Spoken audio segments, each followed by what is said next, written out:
আজকে যা গরম পড়েছে মানে বলার মতো না। সারা দিন ছেলে এক ফোঁটাও ঘুমাচ্ছে না, না বিছানায় শুচ্ছে, কোলের মতো নিলে ঘুমাচ্ছে, কিন্তু কোলে আমি ঘেমে যাচ্ছি, কোনো কথাই শুনছে না গো। বাপরে বাপ, অনেক কষ্টে। এখন বাজে হলো 5টা, এই 2 সেকেন্ড হলো, এই যে শোয়ালাম মাত্র। এই দেখো ঘুমাচ্ছে, এই যে ঘুমাচ্ছে। আর আমার চোখ মুখ দেখেছো কি হয়েছে,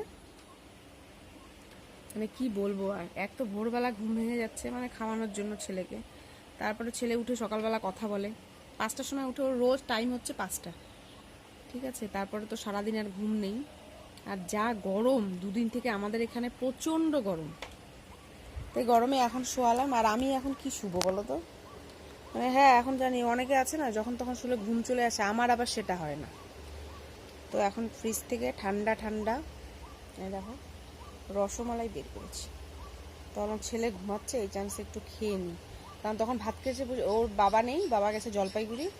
আর জাস্ট খালি শোয়ালাম, শোয়ানোর পরেই ভাতটা খালি 2 গ্লাস মুখে দিলাম, ব্যাস শুরু হয়ে গেল চিৎকার।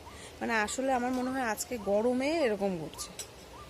তো রসমালাইটা কালকে আনা হয়েছিল, আমার বোন এসেছিল, তো ও একটা খেয়েছে আর একটা আছে।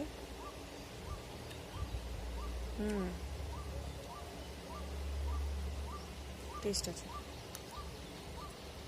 তো কার কার রসমালাই খেতে ভালো লাগে অবশ্যই বলবে।